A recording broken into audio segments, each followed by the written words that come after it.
doing unbelievable amount of work supporting that project, part of the project for replacing CDORs. We also have county representation on the project team from like 13 counties that are on the project team to provide that support as subject matter experts. So they're configuring the system to meet their needs. The new system will support over 1,600 employees across state, and county, so it's a much larger footprint for the rollout of this project. But it's very exciting because it's replacing a system from the 80s. So we know it's going to make a positive impact. We also have a governance committee which will come in place. It's in place today, but it will actually replace the CDORs committee in the future, and that's playing big dividends right now as well as we coordinate with our county partners to make sure that we're meeting their needs, getting their input, and we have a very good formal process for that, and we believe that's a good process to use to ensure we have the best system in place for the whole state of Colorado. And then training will begin in February. The training for the titles and registration section in the counties, it starts with the computer-based training, and then in May there'll be training on going to an actual site and getting training, functional training on the system itself. So the next slide is a little bit about the road ahead. I have seen the employee survey results, and they were very enlightening, and I do appreciate all the feedback that we got from 70% of the folks out there. That was very valuable. It was good for me to see that and see what I could do to ensure that I'm doing the right things. And I know when our management team gets to see that shortly, they'll be saying the same thing. So we really value your input. So we are working our next performance plan, which will replace a strategic plan for the next 5 years. The full customer experience is going to be the mantra for that. No longer just the narrow part of 15-minute wait time. We want the full customer experience, make sure that we're doing the right thing for Coloradoans. As I mentioned earlier, I want to control the pace of change. We're going to have change. Lean is continuous change, but we have to control it. We've been on a 5-year journey of making change after change, implementing this, implementing that, but we've got to control the future because we've got to be able to sustain what we're doing, build our teams to make sure we have solid employees that can actually move up, understand the business, and do the right thing. So we're excited about that, and that's what we'll be focusing on our next project, our next performance plan. We talked about Mike's going to have the red button. I think that's a very good thing and important. I recognize from the survey results that I do have an open door policy, but I didn't know how you could, from your office out in the across the state, how you could reach out to me. So we're looking at Thursdays from 4:30 to 5:30, offering up a time that you can make an appointment with to make sure value your time as well with Melissa West, and I'll be available to take time with you either in person or via phone call to take your input and hear your concerns. We also heard from that the training opportunities are not as well as would be liked by a lot of you, and I frankly share that perspective. It's been my desire to professionalize our force, you, the employee, to give you the tools that you need. The tools are coming along very well. We've got to work the training piece, and we've done the right effort to get the folks on board to hire trainers. Now we got to put the program in place to make sure we're doing the right thing. We're partnering with OHR, which has a critical part of the training program for the department. We're going to be fully well vested in coordination with OHR on that effort. But we do know that for you to do your job and do it well, you need the training, and we recognize that, and we want to keep improving on that process. So we want your ideas. How can you make things better across the DMV? We won't know unless you tell us. We've got to have your feedback to do that.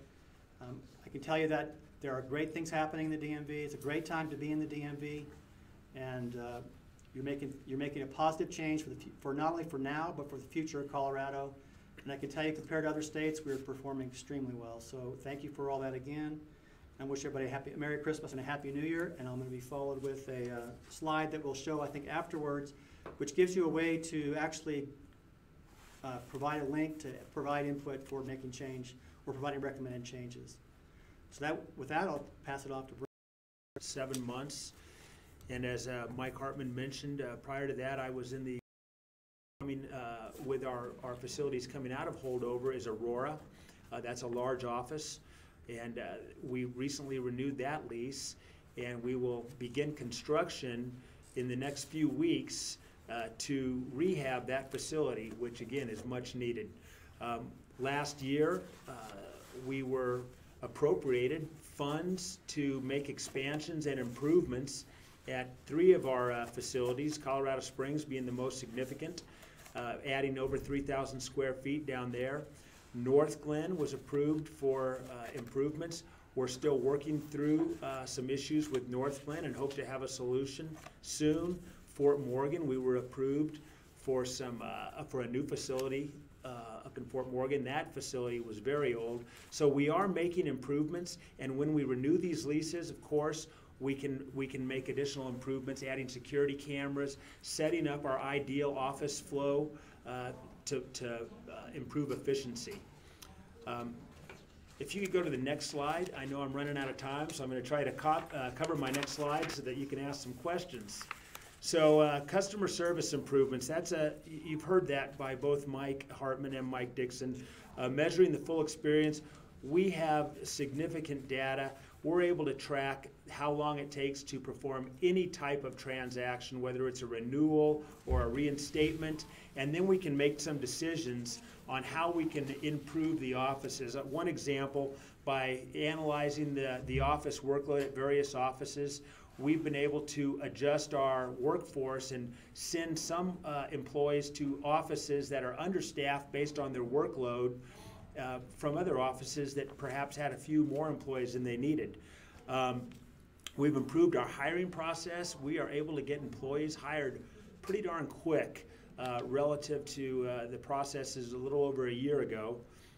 We've reduced or removed some redundant processes in the offices just to speed things up. For example, proving identification on a renewal in an office just didn't make sense when you don't have to do it online, and the residents have already proved their residency here in Colorado. So that was one of the improvements of several that we've made. So I'll tell you, I'm going to end right here so that people have a chance to ask their questions, and we're looking forward to hopefully giving you an answer to your questions that will suffice. Perfect. Thanks, Mike and Brent, for everything you guys are doing. Honestly, it's been recognized at very high levels within the state government and by me as well. Your teams are fantastic, and you guys are leading the charge, so thank you. Very much appreciate it. I'll let you guys go, and actually I'll scoot over for questions.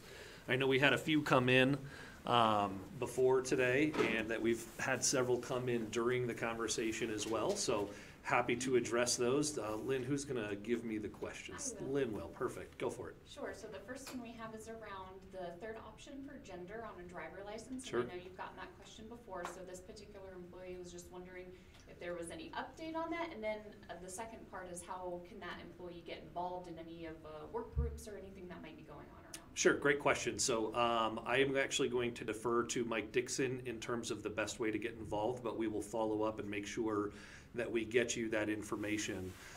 As I mentioned at the beginning of my comments, I very much so feel that we're an administrative function of the government and that it's not appropriate for us to take political positions one way or the other. Unfortunately, this is one of those issues that does become political in nature if you try to take a position that is on the edge of what the statutes permit you to do. Having said that, it's an issue that's actually very near and dear to my heart as well. And so I wanted to look extensively into it after we got the question at the last town hall meeting. Subsequent to that town hall, I actually asked the Attorney General's office to provide us with an analysis of what flexibility we do have on the issue. In order to keep it brief and answer some more questions, I'm going to give you the Cliff Notes version, but the long story short is, in the Colorado statutes, we utilize the word sex rather than gender for all matters related to our driver's license and identification in the DMV process. If you look at case law running all the way up to the Supreme Court, when the term sex is utilized, it specifically references the binary of male or female, and it doesn't give you the flexibility of having a third one. If the word gender is utilized, then it gives you the flexibility to introduce non-male or female designations. Unfortunately, that's not the case in the state of Colorado. We do know that the state of Oregon recently provided on their driver's license a third option for a gender-neutral designation, and the state of California is currently, their Senate passed a bill that allows for the adoption of a third gender neutral designation. They are the first 2 states in the country. At this point, I have not heard of any specific legislation that our legislature is considering for next year, but it would require action by the legislature in order for us to take that step. So at this point, to a certain degree, our hands are tied. Next question. All right. So a couple of town halls ago, an employee sent a question about an updated salary and compensation policy. And I think it was mentioned that we were going to update that policy, but it has not been updated yet. Any timeline on when employees can expect to see that new policy? Yeah, it's a great question, and I don't want to let the cat out of the bag too early, so I won't share specific details of the conversations that we have had thus far. But what I can tell you is Heidi and I met with all of the leadership from HR as well as from a couple of the different divisions to discuss what the existing policy is in terms of salary adjustments as well as new hires, and setting the salaries for new hires. Candidly, from my perspective, it was ridiculous the number of sign-offs that we had to have in order to get somebody onboarded and or comp adjusted. As a result of that, we are updating the policy. My intention is that 90% of our situations will be able to be resolved at the business leader level, be it Mike Dixon or Matthew Scott, Laura and Jane over at the lottery, et cetera, that they will be able to take care of those actions at their level. There's always going to be some anomalies in the process that require additional discussion, and so what we're doing is trying to put a framework in place that the 10% that we'll call anomalies are able to be raised to my desk for final sign-off. But I think the current policy has something like 5 to 7 signatures that are necessary. We're trying to knock that down to 3.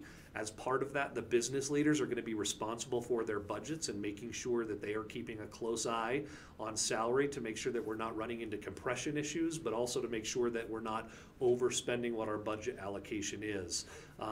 But stay tuned for that policy. It should be rolling out here in short order. Right. And last question, an employee saw in Ready News recently that you've been traveling around and visiting offices and meeting with employees. First, the employee said thanks for taking the time to do that, and what are your impressions so far of kind of getting around to the different offices? Yeah, for sure. So in case you didn't hear the question, Lynn said somebody acknowledged that we've been doing a lot of traveling to see the different offices around the state. I believe that I've seen about 50 to 70% of the driver's license offices that the state operates, as well as 1 or 2 county offices at this point. We've also made it a point to hit several of the locations where our tax enforcement divisions are, or the marijuana enforcement division is, liquor enforcement. I know that I've been to the new space for our racing division. So we've made it a point to get around the state and to see as many people as we can. That will continue to be an emphasis for us go forward. I don't know what the legislative session is going to allow in terms of flexibility of schedule, but we would like to do something during that period of time at a minimum. I know that there's a conference up in Colorado Springs in January that I've got to attend, or that I get to attend, I should say, and we're going to hopefully tack on a couple of, or at least a day of tours to additional offices stemming from that. In terms of my impressions, again, I'm incredibly impressed with how dedicated our employees are. We work very long days, we work very long hours, and you know, in a lot of instances we aren't compensated the way that we should, and I wish that I had more flexibility in terms of being able to give out bonuses and additional time off and that kind of stuff. At a very minimum, I want to express my appreciation of your efforts and your dedication, because it's incredible. In terms of the physical well-being of the offices, I think there are opportunities for improvement at some of our different locations, whether it's from a safety standpoint, whether it's from a comfort standpoint.